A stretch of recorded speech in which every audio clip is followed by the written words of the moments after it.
नमस्कार दोस्तों, स्वागत है आपका इस वक्त की बिग ब्रेकिंग न्यूज अपडेट में, जो कि मध्य प्रदेश से आ रही है, जहां पर भारतीय जनता पार्टी को लग गया है बेहद बड़ा झटका और पूर्व विधायक समेत 200 कार्यकर्ताओं ने थाम लिया है कांग्रेस पार्टी का हाथ। इसके साथ दूसरी बड़ी खबर में आपको बताएंगे कि अरुणाचल प्रदेश के मुख्यमंत्री पेमा खांडू का इस्तीफा मांग लिया है कांग्रेस पार्टी ने। काफिले से 1,80,00,000 रुपए बरामद होने के बाद आदर्श आचार संहिता उल्लंघन का मामला बताया है। इसके बाद की बड़ी खबर में हम आपको बताएंगे कि सिंधिया ने मोदी सरकार पर कर साधा निशाना। इसी प्रकार की 5 बड़ी खबरें आपको बताएंगे, लेकिन उससे पहले दोस्तों, अगर आप भी 2019 के लोकसभा चुनाव में बड़ा बदलाव चाहते हैं तो आप अभी इस वीडियो को लाइक कर लीजिए और इस लाल बटन को दबा के इस चैनल को फ्री में सब्सक्राइब करके घंटी बजा दीजिए। रुक करते हैं पहली बड़ी खबर की तरफ।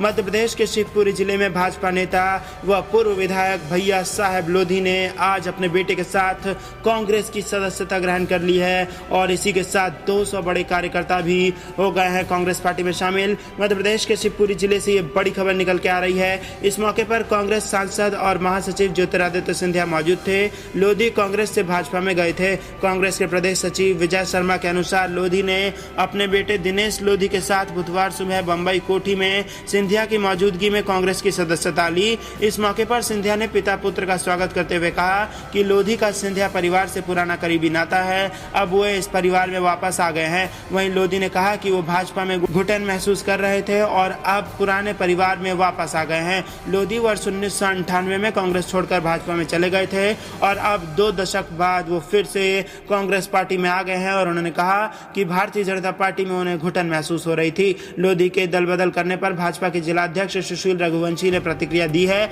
रुक करते हैं अगली बड़ी खबर की तरफ। अरुणाचल प्रदेश से आ रही है, जिसमें मुख्यमंत्री पेमा खांडू का इस्तीफा मांग लिया है कांग्रेस पार्टी ने। दोस्तों, आपको बता दें कि यहाँ पर पेमा खांडू जो कि मुख्यमंत्री है अरुणाचल प्रदेश के और जहां पर भारतीय जनता पार्टी की सरकार है, वहां पर आपको बता दें कि पीएम मोदी की रैली से एक दिन पहले वहां पर मुख्यमंत्री के काफिले में 1,80,00,000 रुपए जब्त किए जाने का आरोप लगा रही है कांग्रेस पार्टी और इसको आचार संहिता का उल्लंघन समेत नोट के बदले वोट का पर्दाफाश के रूप में देखा जा रहा है, जिसके बाद कांग्रेस पार्टी ने यहां पर इस्तीफे की मांग कर ली है। दरअसल दोस्तों, कांग्रेस ने आरोप लगाया कि अरुणाचल प्रदेश के मुख्यमंत्री पेमा खांडू के काफिले की तलाशी के दौरान मंगलवार रात को नोट बरामद हुए हैं, इसलिए मुख्यमंत्री को तत्काल इस्तीफा देना चाहिए। कांग्रेस संचार विभाग के प्रमुख रणदीप सुरजेवाला ने बुधवार को यहां संवाददाता सम्मेलन में कहा कि मंगलवार रात श्री खांडू के काफिले पर छापेमारी हुई, जिसमें छापेमारी दल ने 1,80,00,000 रुपए बरामद कर लिए हैं। उन्होंने कहा कि इस मौके पर श्री खांडू के साथ उप मुख्यमंत्री चाउना मीन और भारतीय जनता पार्टी के अरुणाचल प्रदेश के अध्यक्ष तापिर गाव भी मौजूद थे। उन्होंने कहा कि इस संबंध में 2 वीडियो सामने आए हैं, जिनसे साफ है कि काफिला श्री खांडू का ही था और दूसरा, नोटों की यह बरामदगी चुनाव आयुक्त के एक्सपेंडिचर ऑफिसर और ऑब्जर्वर स्मृता कौर गिल की मौजूदगी में हुई है और इस दौरान वहां पासीघाट की उपायुक्त कन्नी सिंह भी मौजूद थी। इस बरामदगी की जानकारी उपायुक्त कन्नी सिंह और पुलिस अधीक्षक प्रिया रंजन द्वारा उपलब्ध कराई गई है और आपको बता दें कि प्रवक्ता ने कहा कि इस पूरे मामले में मुख्यमंत्री, उप मुख्यमंत्री और भाजपा के प्रदेश अध्यक्ष सीधे जिम्मेदार हैं। इतना ही नहीं, पीएम मोदी पर भी केस दर्ज करने की मांग कर दी है कांग्रेस पार्टी ने। तो दोस्तों, ये बेहद बड़ी खबर अरुणाचल प्रदेश से निकल के आ रही है। रुक करते हैं अगली बड़ी खबर की तरफ। ज्योतिरादित्य सिंधिया ने मोदी सरकार पर साधा जमकर निशाना। दरअसल दोस्तों, आपको बता दें कि कांग्रेस के वरिष्ठ नेता एवं पार्टी महासचिव ज्योतिरादित्य सिंधिया ने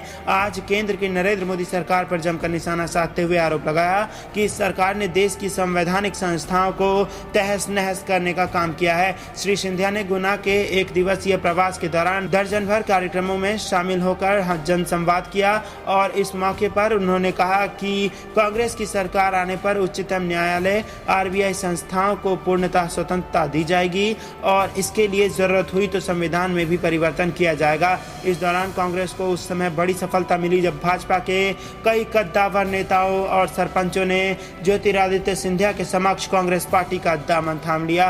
कांग्रेस का दामन थामने वालों में मुख्य रूप से पूर्व नपाध्यक्ष संजय शर्मा और पार्षद मृदल शर्मा थी। श्री सिंधिया ने अपने कार्यक्रम की शुरुआत एक निजी होटल में प्रदेश पदाधिकारियों एवं ब्लॉक मंडल के साथ सेक्टर प्रभारियों की आगामी लोकसभा चुनाव की तैयारी को लेकर बैठक से की।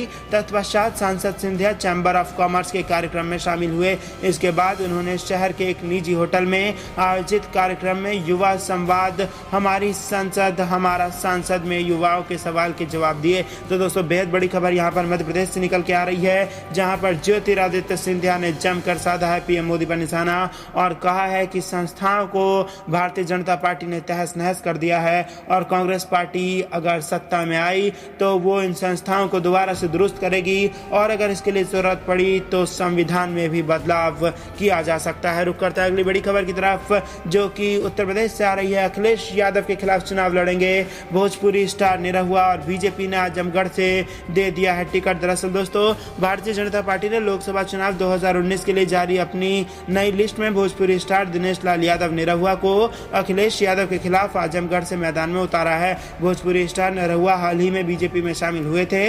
उत्तर प्रदेश के मुख्यमंत्री योगी आदित्यनाथ की मौजूदगी में उन्होंने पार्टी की सदस्यता ली थी। निरहुआ से पहले भोजपुरी फिल्मों के स्टार रवि किशन और मनोज तिवारी भी भारतीय जनता पार्टी में शामिल हो चुके हैं। मनोज तिवारी दिल्ली बीजेपी के अध्यक्ष और सांसद हैं। निरहुआ को भोजपुरी सिनेमा का जुबली स्टार भी कहा जाता है। निरहुआ की खासियत उनकी फिल्मों में है और वो ऐसे एकमात्र स्टार हैं जिनकी फिल्मों के नाम पर उनके नाम है, जैसे निरहुआ रिक्शा वाला, निरहुआ हिंदुस्तानी और निरहुआ चलल ससुराल उनकी फिल्में हैं। निरहुआ बिग बॉस में भी नजर आ चुके हैं और उनके अंदाज को खूब पसंद भी किया जाता है। निरहुआ और आम्रपाली दुबे की जोड़ी यूट्यूब पर सुपरहिट है। उधर भोजपुरी स्टार रवि किशन भी लोकसभा चुनावों की तैयारियों में जुटे हुए हैं। उन्होंने इस बार चुनाव लड़ने की भी इच्छा व्यक्त की है, लेकिन अभी यह साफ नहीं हो पाया है कि वह किस सीट से चुनाव लड़ेंगे। रवि किशन का कहना है कि वह किस सीट से चुनाव लड़ेंगे ये पार्टी तय करेगी। बता दें कि समाजवादी पार्टी के मुखिया अखिलेश यादव अपने पिता मुलायम सिंह यादव की सीट आजमगढ़ से चुनाव लड़ रहे हैं,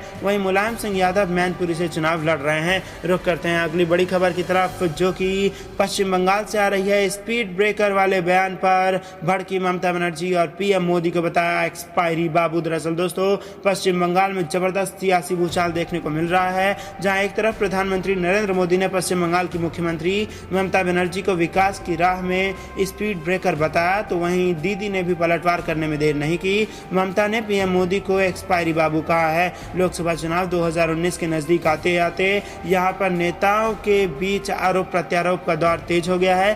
कूच बिहार जिले में आयोजित एक जनसभा को संबोधित करते हुए पश्चिम बंगाल की मुख्यमंत्री ममता बनर्जी ने दावा किया कि पश्चिम बंगाल में उनकी सरकार ने लोगों के लिए अनेक कल्याणकारी कार्य किए हैं। उन्होंने कहा कि उनके शासन में बंगाल में किसानों की आय में 3 गुना वृद्धि हुई है। साथ ही ममता बनर्जी ने प्रधानमंत्री द्वारा उन पर राज्य के विकास पथ का स्पीड ब्रेकर होने को लेकर लगाए आरोप का भी कड़ा प्रतिवाद किया है। प्रधानमंत्री मोदी का एक्सपायरी बाबू और एक्सपायरी पीएम के रूप में मजाक उड़ाते हुए ममता बनर्जी ने उन्हें टीवी या फिर किसी भी जनसभा में खुली बहस करने की चुनौती दी है। उन्होंने कहा कि मैं मोदी नहीं हूं, मैं झूठ नहीं बोलती हूं।